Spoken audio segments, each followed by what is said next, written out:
Ito naman yung isusunod kong, ito naman yung isasalang ko sa sunod. May sinalang na akong isa.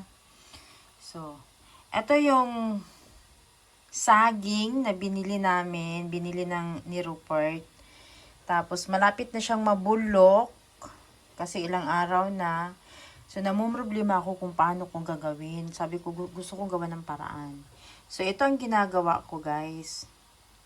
Yung 3 pirasong banana, yung saging, inano ko siya, dinurog ko siya, nilagyan ko siya ng cacao powder or Milo, tapos asukal, brown sugar, tapos nilagyan ko ng all-purpose flour, baking soda, at saka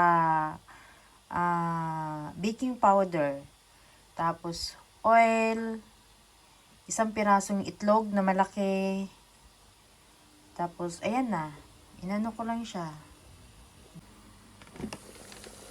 Lapit na maluto ang banana. Hindi ko alam kung ano yan.